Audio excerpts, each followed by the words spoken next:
Welcome back to Was, the podcast exclusively for people who believe that Ocean Pacific makes some great shirts. We are your hosts as always. I'm Nick. I'm Andrew LZ, and I don't get that one. Argyle, man. Oh, okay, yeah. Oh, yeah, you finally watched Stranger Things. I binged Stranger Things. What did you think? I've like in my rewatch since like yesterday, I've only gotten through the first 5 episodes. So, full spoiler alert for anyone listening who, for some reason, hasn't watched Stranger Things yet. We will most likely vamp on Stranger Things quite a bit today.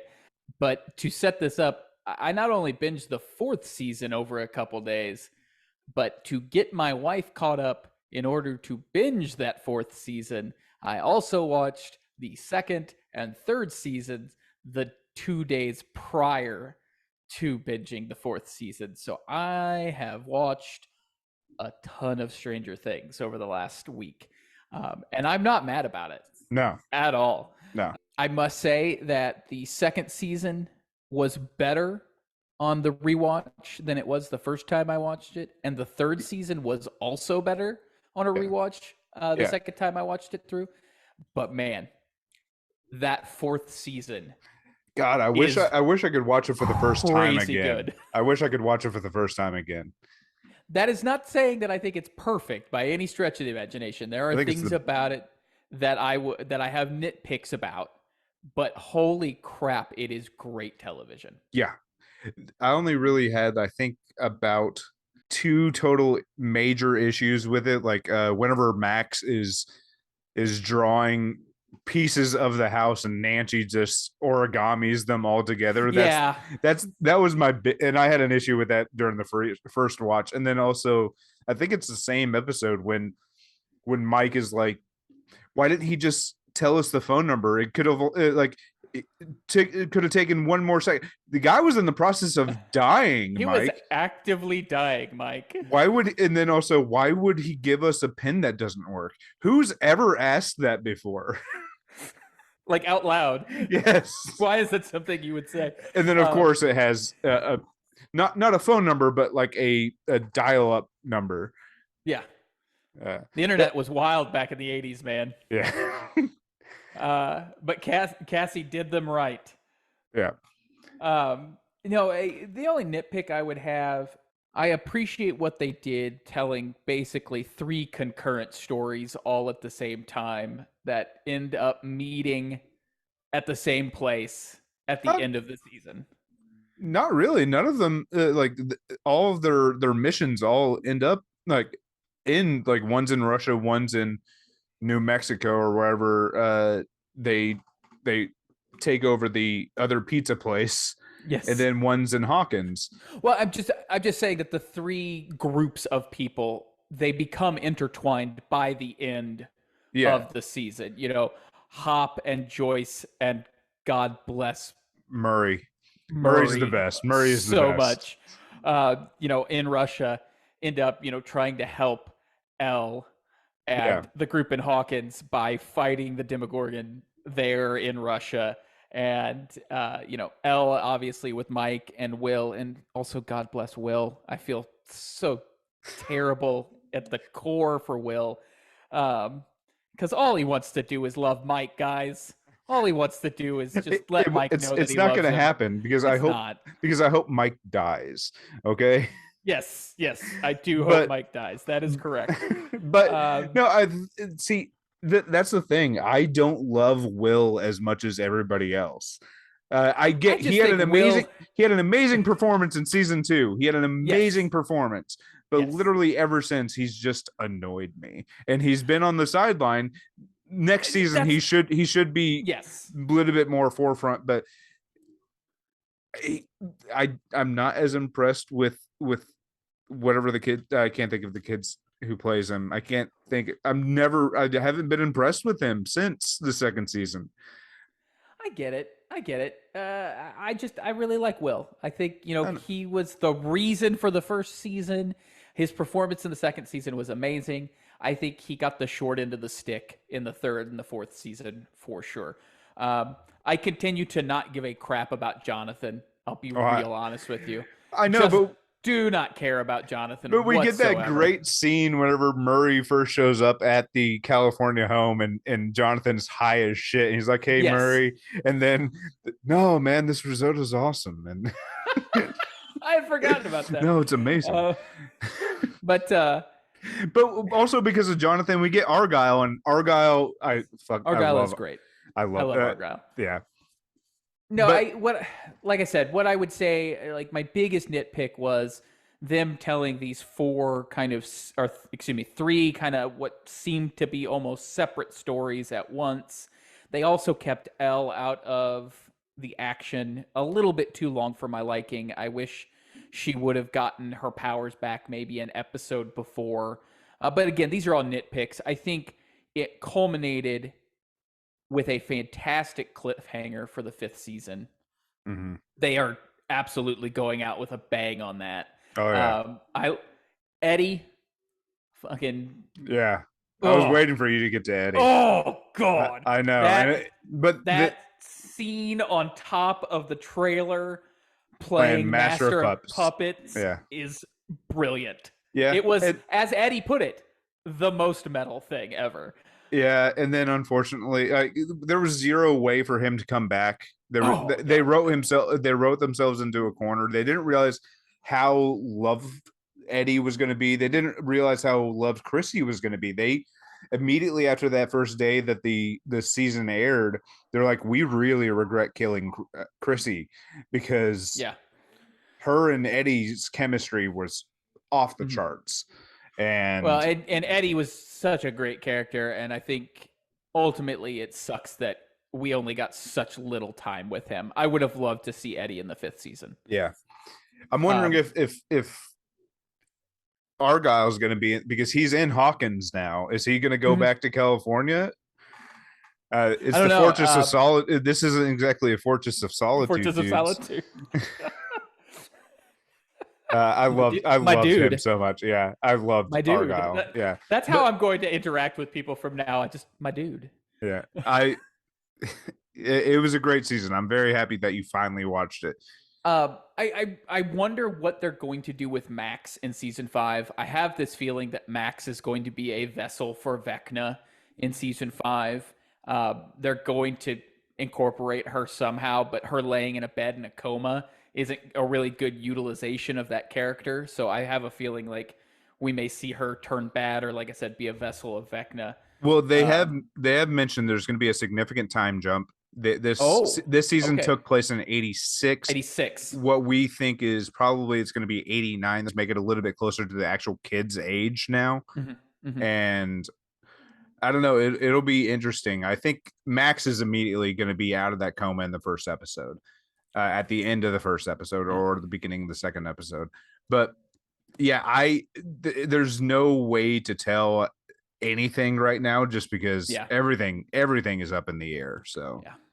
Well, and you know, we get that snippet of basically the upside down being hell on earth at the end of season 4. So what are the ramifications of that if we're taking this massive time jump, you know, years time jump, then all bets are off, like you said. yeah, and then also we got some really nice things at the end of the season too, with Robin and the girl who played Anne with an E. I can't Anne of Green Yeah. Gables and the new and then Steve just being so happy and so proud.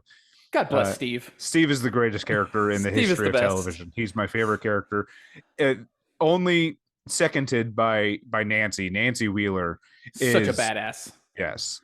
But how great was Caleb McLaughlin this season? You finally watched it. You finally like saw what he did in those last 2 episodes.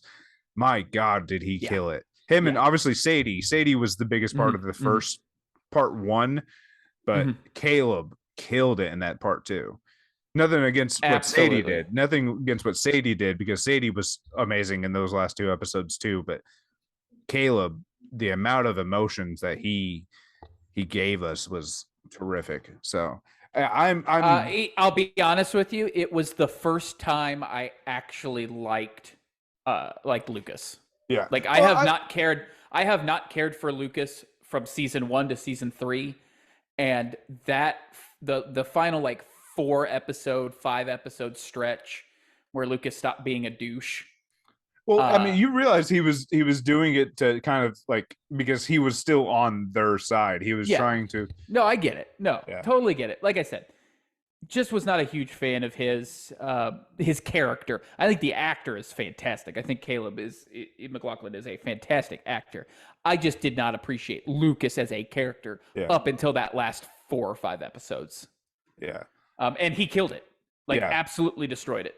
So I loved it. So I'm very very excited. I'm happy that you finally watched it. That was very important to yeah, me.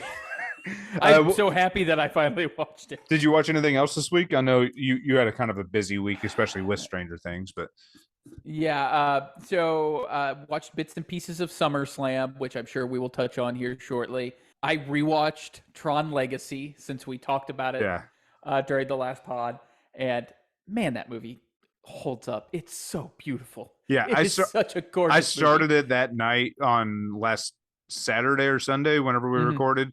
I Hmm. started it. I fell asleep because I started it really late, and then I also started Tron the next day. Fell asleep in that one too. Yeah. But I mean, yeah. What else did you watch? I did watch. We took the kids to what's called an Encanto sing along, Amazing. which I is am Bruno, so I mean, I yeah, take my hair down. I look exactly like Bruno. So yeah. So we took the kids to the Stifle Theater in St. Louis. It's connected to the Enterprise Center where the Blues play hockey, and they had a live band made exclusively of Colombians playing authentic instruments, and had singers on the stage, and they play the movie and put the music or put the lines for lyrics, the lyrics down at the bottom of the screen, and the kids get to dance and sing while watching the Encanto. movie. Yeah, Encanto is such a brilliant freaking piece of art yeah. that it was incredibly fun. So I would definitely recommend folks with children to go to these Disney sing-alongs. Um, I mean, Disney's like a lot of their movies, especially the last couple of years, have been really hitting the nail on the head for me. I mean, I loved yeah, Encanto. I wish I would have seen it in theater. Um, same here. Coco, I loved. I cried Oh, in. Coco, I Um, bawled like a baby. I thought Soul was excellent, I still need to watch Soul. so good. Luca, I liked a lot.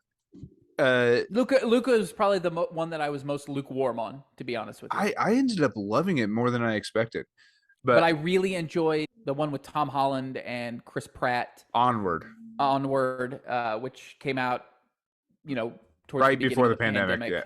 yeah, Yeah, right before it, yeah, right I at the saw that one in yeah, theater. it was really good. So Yeah, yeah, they've been killing it. So I mean, it's Disney, but mhm. whenever they've in Turning Red was great. Whenever they've Yeah, been introducing these other cultures into our mhm. lives, it's been so much better They because like knock it out of the park. yeah, I will say the thing outside of Stranger Things, the thing that I saw that was the best piece of entertainment that I watched the entire week, right at the beginning of the week, uh, a new trailer dropped for Netflix's Sandman that is based still on the haven't Neil watched it. Gaiman run Yeah, of that character in the DC Comics, and holy mother of God, they knocked it out of the park. They destroyed it. It nice. is absolutely brilliant. Uh, I only saw that they had premiered. I didn't watch any of it. I still don't really know anything about Sandman. I haven't had a Mhm. chance to read it or anything or listen to that audiobook because it costs money and I'm broke. But Now you can get the first season for free on Audible. It is okay, free. The second season costs a credit or money, but I would recommend listening to the first season season on Audible because the voice cast is is amazing. excellent. Yeah, It's one of the most amazing voice casts that I've seen for an audio drama. but I saw Neil Gaiman reply to somebody on Twitter earlier this week, and somebody posted like a bunch of pictures of what whoever Gwendolyn Christie is playing She plays Lucifer. Lucifer, and the person who made the original post said it's very clear who Neil Gaiman had in mind for Lucifer, and it was like all these images look like David Bowie, and And the guy was like complaining that they replaced Lucifer with a woman, and and Neil Gaiman was just like, you see, the thing is, the great David Bowie has passed away, and we got an incredibly talented and elegant, beautiful woman, Gwendolyn Christie, to play a role that she is very suited for. Absolutely. So, like, yeah, it was ridiculous. She has quite a spot in the trailer, Does and she? she's just amazing. Yeah, I I mean, like she's a great Gwendolyn actress Christie. anyway. Yeah, I like Gwendolyn Christie. But this week for me, I watched a couple things, some movies from 1982. But I watched one of my favorite little rom-coms. It's not very good. It's not a very good one, but it does star Anton Okay, Yelkin. It stars Anton Yelkin, Alex Daddario, and Ashley Greene. It's a that's a zombie, pretty stellar cast. but it's called Burying the X. The season finale of Players was really good. I actually really loved it. I I love the direction that they're going, and I hope they get a season 2 because I really want to see where this the main kid, I can't he I lost his name. He basically left the team that he was playing for and went to South Korea to work on like the harder servers and everything. It's obviously it's PC gaming and everything, but it was a great season finale. I really loved it. And then I watched SummerSlam on Saturday, and God, it was great. It was great. It was like very, Welcome to the post Vince McMahon era. yeah. Bianca Belair and Becky Lynch started off the night, and it was a barn burner. Those two have amazing chemistry. They're so good with each other. It's unfortunate that any one of them has to lose because, and I tweeted this, Becky is probably the best she's ever going to be. She's literally probably the best worker in the ring in the entire WWE, men or women. Maybe Seth Rollins is as good of a worker as her, and they're married. But Bianca, she's literally at the highest that she's ever going to be, and that's not an insult because her high could last for like 2 years. She's Oh that damn wow, she's yeah. that damn good, and so it sucked that either one of them had to lose, but one of them did. And then we got the return of Bailey with a re-signee from somebody who was fired during the pandemic, and then we got a NXT call up that was great. Io Shirai and Dakota Kai. That was amazing. Logan Paul and Miz had actually really great match, really great spots. At one point, Logan Paul was chopping Miz in the corner, and they were pretty physical chops. So I'm pretty sure Miz gave him an immediate receipt in the next corner because he gave him a face buster to the knees, and it was a Logan could feel it. It was great. I absolutely despise Logan Paul. I'd Oh, like I to don't state like him that for the either, but record. the thing is, he's built for this business, so Yeah, I'm okay with it. Like if he can be a heel, like like I doubt. oh yeah, he'll be a great heel in this Yeah, business. so I like that's the only thing I'm excited for with Logan. I don't like him as a person, but he's a great wrestler. He's actually a really great wrestler.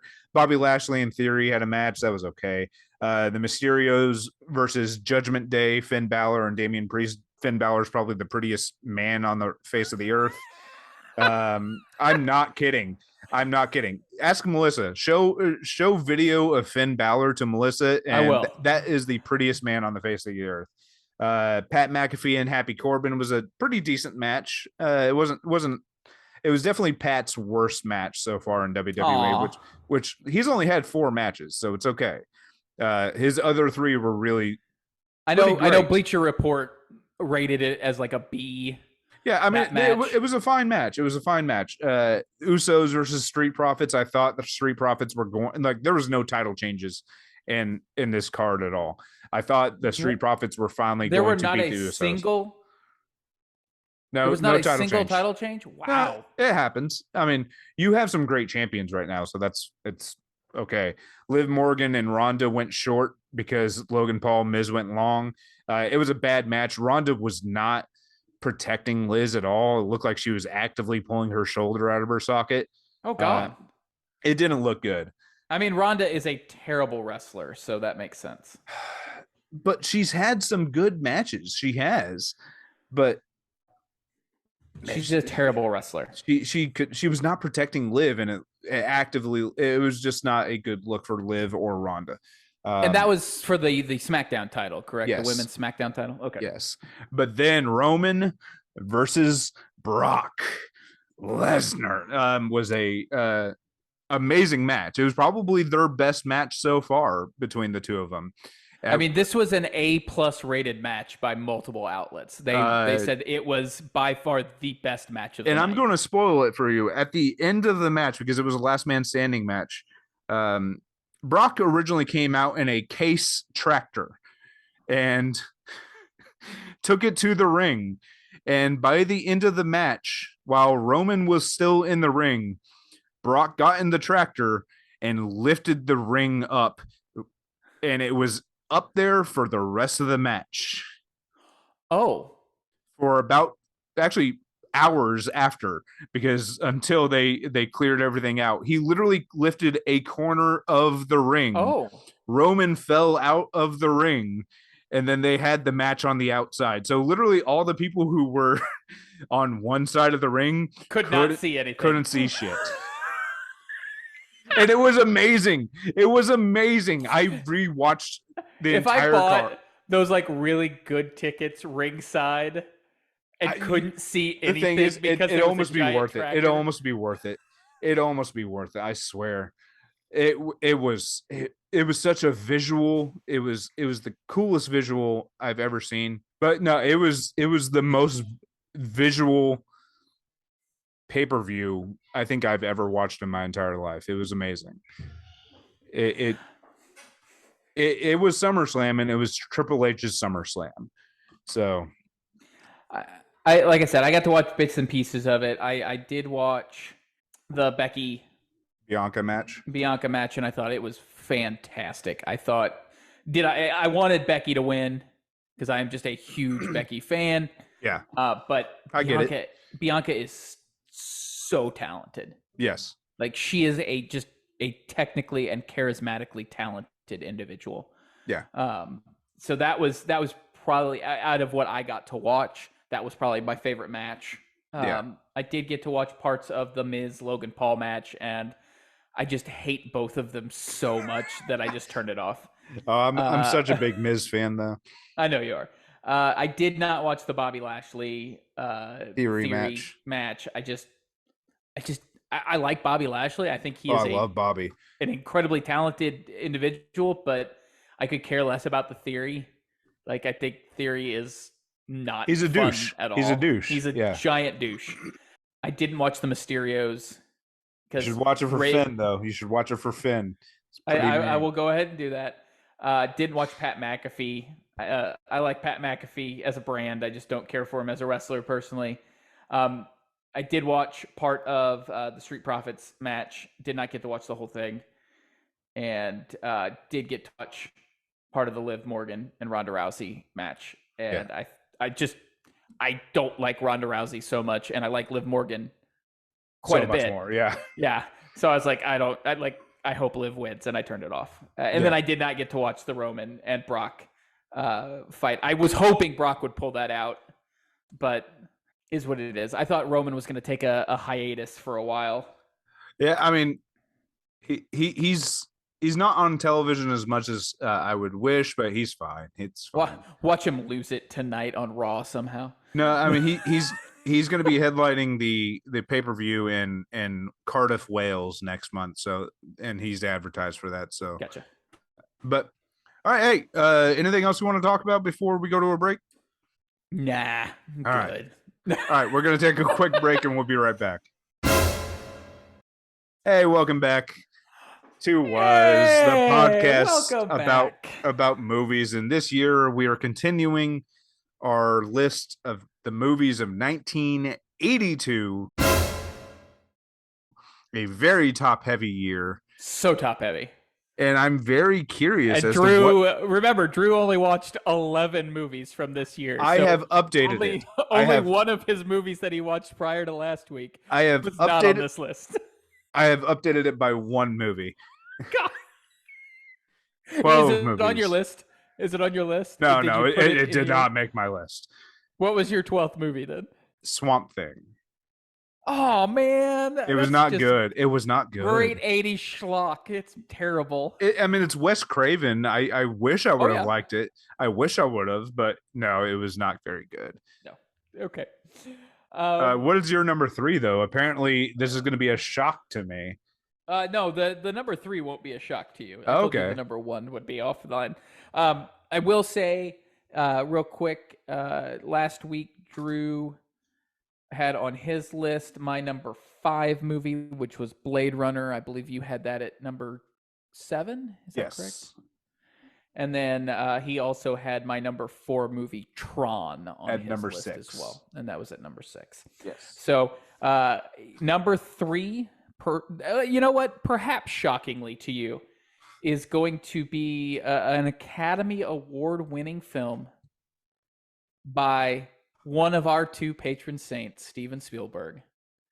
Oh, It okay. is E.T.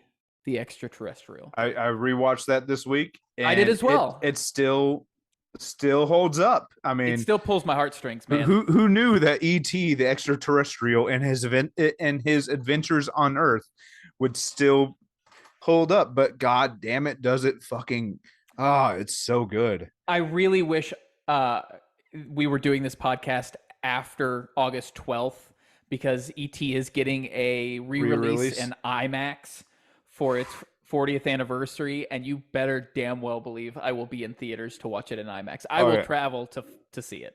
Yeah, I don't have to travel as far, but I will also see that in theater as well. I will drive the hour and a half to the IMAX theater to watch it. No, ET is quintessential Spielberg, man. It has the amazing score. It has The heart. Such My heart. God, Henry Thomas is so good. He's so good. And the kid and his brother who plays Michael is very good in the scenes that he has as well. Mm-hmm. I'm not as impressed with Drew Barrymore as Gert in this movie as so many other people were. Still love her. D Wallace, Still... yeah, I know. I mean, D Wallace is great. The guy who plays Keys, they focus, especially in that first scene whenever ET is and the rest of his group are on the ground because they're botanists, Mm-hmm. and all of a sudden all these people pull up and they keep focusing on his keys the entire time, and it's just such a great visual that like most directors would probably not even focus on something like that. They'd be showing like the full body running through the forest, but Steven just focuses on those keys, and that becomes like the little calling card because he's not a bad guy. He's just trying to figure it out. Mm-hmm. And I love this movie so much. And then I tweeted a couple times about this movie while I was watching it. Mm-hmm. The fact that Gert was still in there while they're trying to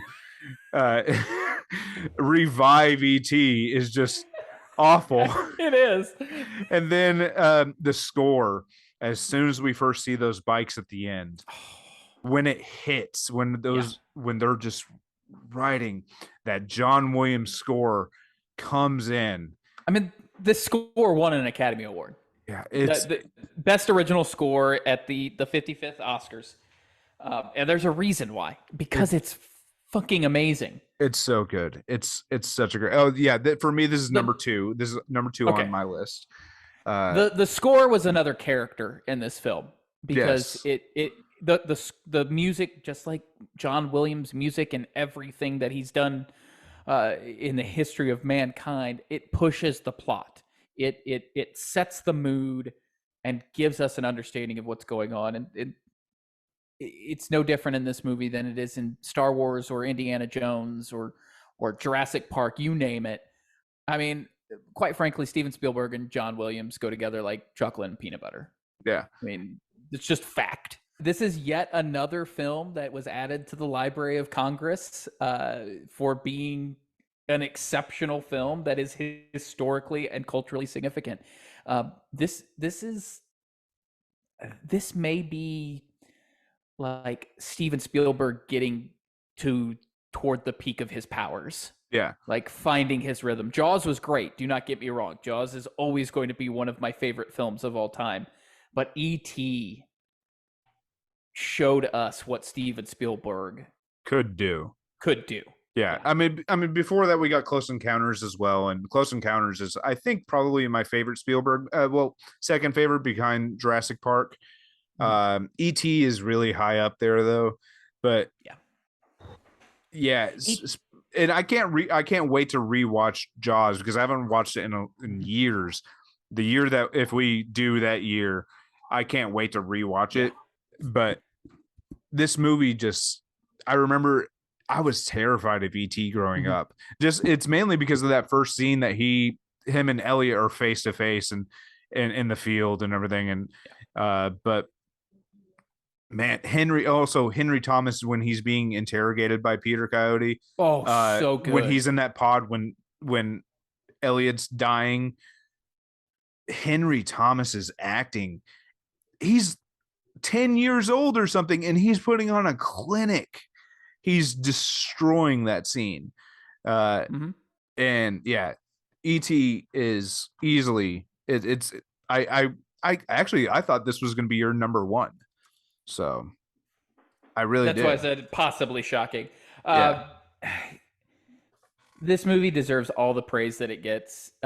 This took over the top spot of highest grossing film of all time from Star Wars, only to be surpassed in 1993 by our favorite 1993 movie, also a Steven Spielberg movie, Jurassic Park. So this movie is extremely culturally significant from a standpoint of at the box office. Um, I cannot express how much I love this movie. Yeah, And it's the rewatch sealed it. Like it had yeah. been years since I had seen it, and this movie has so much heart. Well, this movie gives me goosebumps. It makes Yeah. me worried. It makes me happy. It I cry at the end Mhm. whenever ET's just saying his goodbyes to everybody, and Drew Barrymore in that scene is probably the most impressive part from that bit. That that scene at the end when E.T.'s getting ready to board the Take off, ship, come, and stay. he embraces, Elliot, Yeah, and points his stupid glowing finger at Elliot's head. Just tears just start flowing. my sister Uh, hates this movie. My sister hates the what? the character ET because he look like as my sister likes to say, he looks like a piece of shit.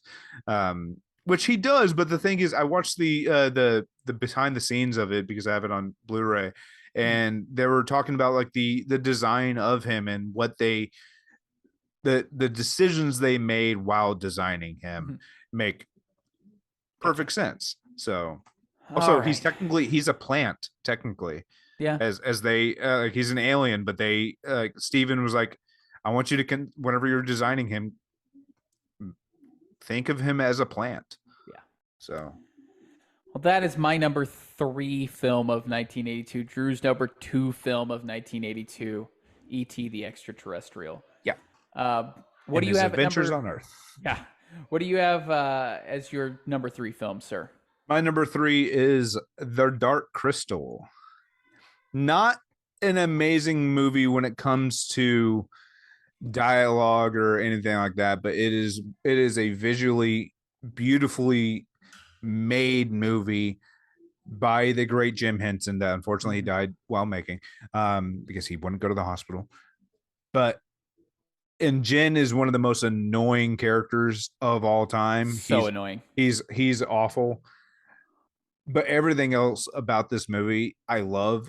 I love it more. The thing is, I would probably actually put Fast Times above this now. Fast Times is actually kind of slowly climbing my list. It's not better than Blade Runner, but Dark Crystal isn't. But no, Dark Crystal is better than Blade Runner. But this movie is, it's just beautiful, and like you see the work that's put into it. You see everything. It is. I I'm always gonna have a Henson movie if there's a Oh yeah. Henson movie in a year that we're talking about, like an actual Henson movie. Um, but I love Dark Crystal. I remember loving it as a kid. I have just fond memories of it. I I don't know. I don't really have a ton else to talk about it just because like I said, the story is a little boring. It's a little convoluted. Jin is annoying, but it's beautiful. It's beautiful to look at. It's beautiful. Like I notice something new every single time I watch it. No, it's a gorgeously done film. It's right outside my top 10 for 1982. I get it.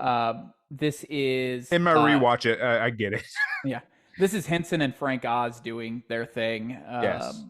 The Jim Henson Company does these puppets so freaking well, and it's beautifully done here in the '82 film. It's just a little slow for my liking, and like you said, it's definitely convoluted. I think just the cinematography alone, though, put it at like number 11 or 12 for me. Yeah. Like I said, just really close to that top 10.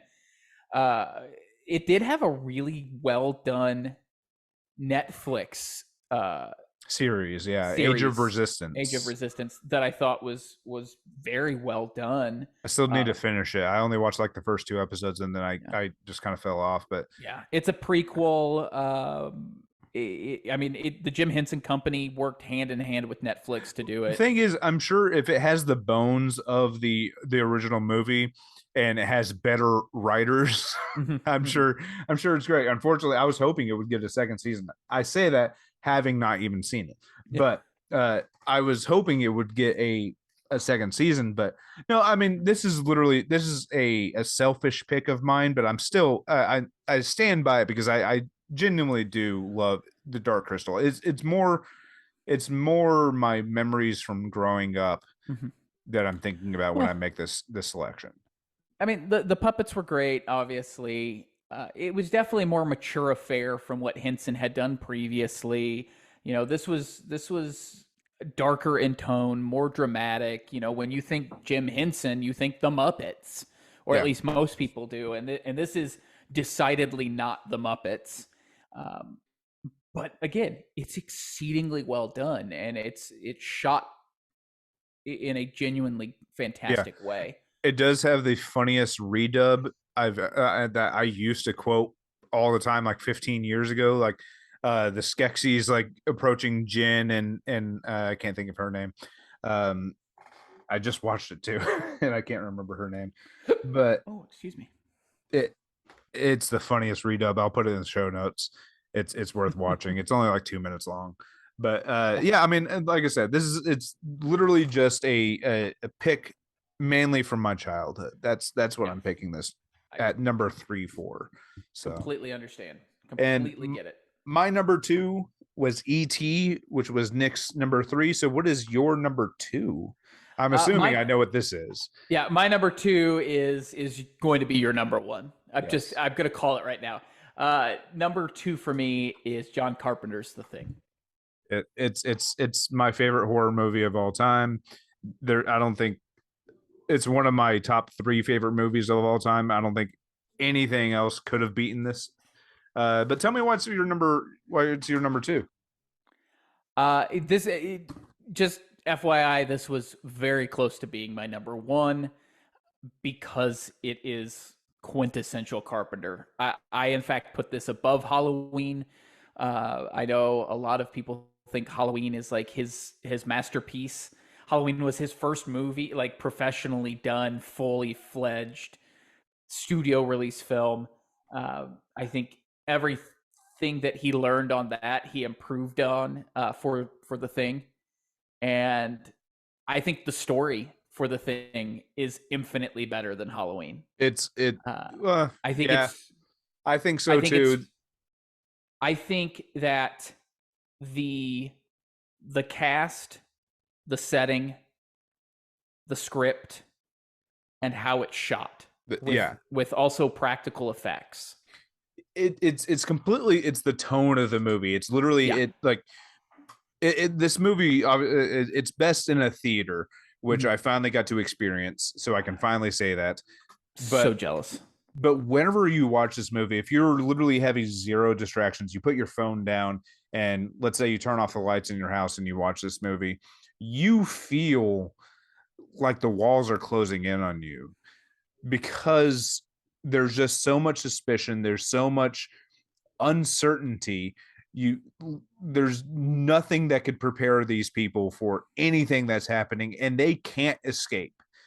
And they literally have to, because luckily they are, some of them are scientists. They use the scientific method, and they perform interrogation skills. It's just a really well executed movie with one of the greatest leading men of all time.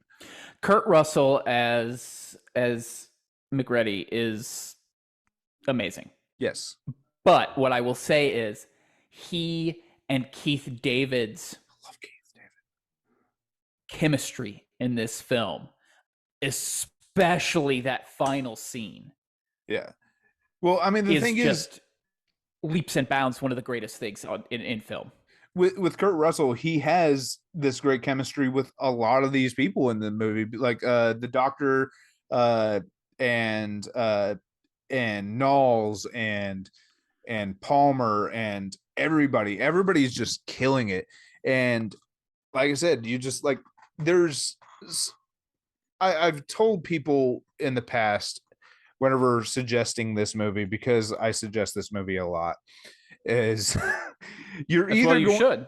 you're either going to love it or you're going to laugh at it, because some people can't really deal with the practical effects from the time, because some of them do look a little rubbery and stuff like that, and everything. But if you just immerse yourself within this movie, it's a perfect movie, because it's just executing every single bit as well as you could during in this situation. So I don't think there's a the fact that you have something above this movie is a bit upsetting to me.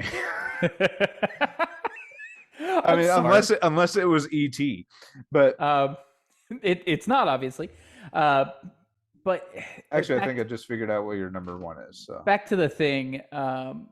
When this was initially released, it was basically a cult film at first, yeah, and I it was not feel well received. no, I feel like over time it has become this beacon of great science fiction horror. Yeah, Um, and I think the underlying theme of trust and uh, the ability to lose trust very quickly, and just the setting of this Arctic death zone, basically. yeah. And Uh, then whenever they go to the Norwegian camp and they all oh, they see are just clues of horrible shit that happened. They yeah, see a guy yeah. with both wrists slit where the blood Mm-hmm, is just frozen from his wrist to the ground.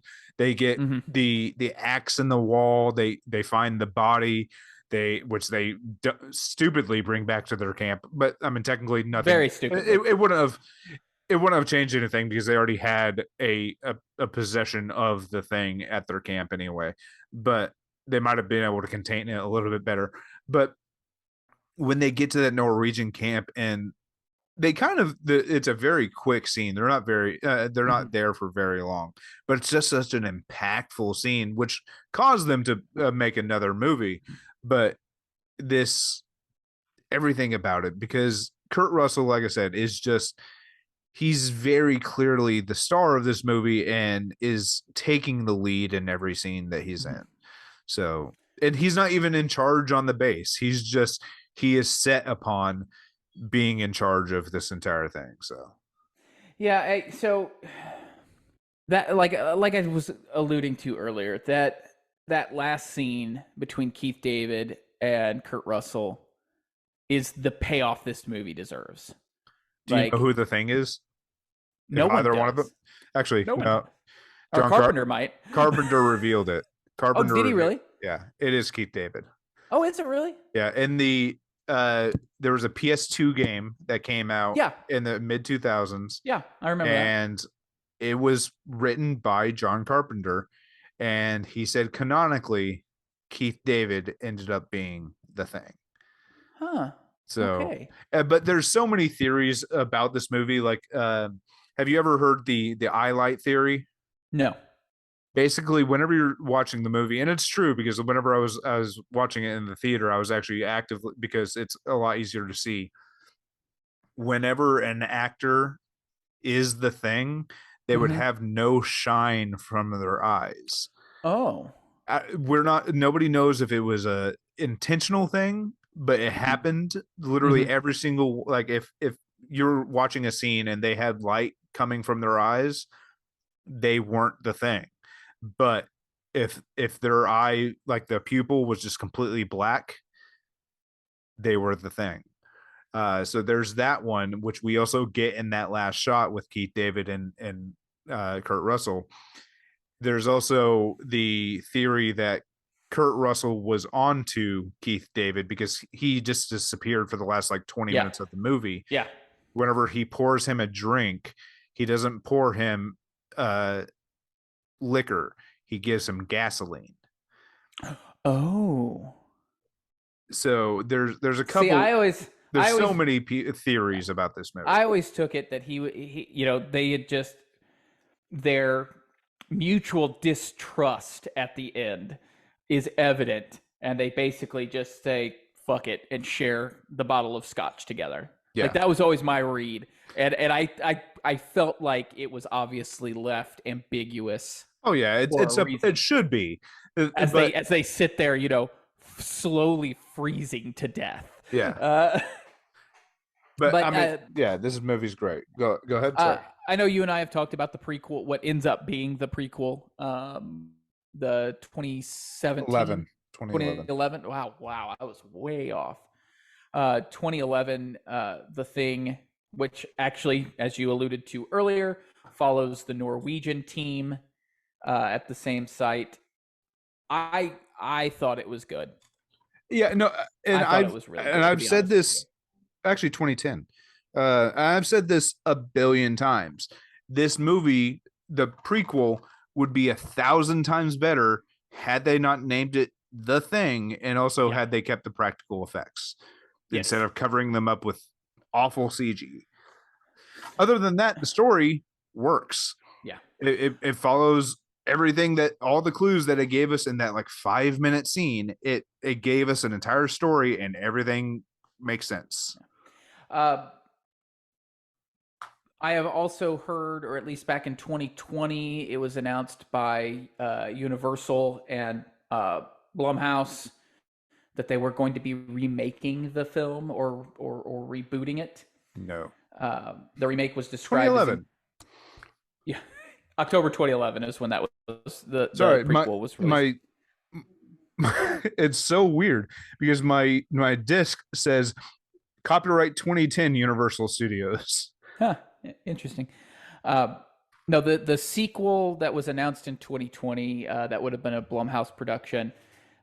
It's apparently still in development, but it was described as incorporating elements of The Thing from Another World and The Thing, as well as the novella Who Goes There, and its expanded version, Frozen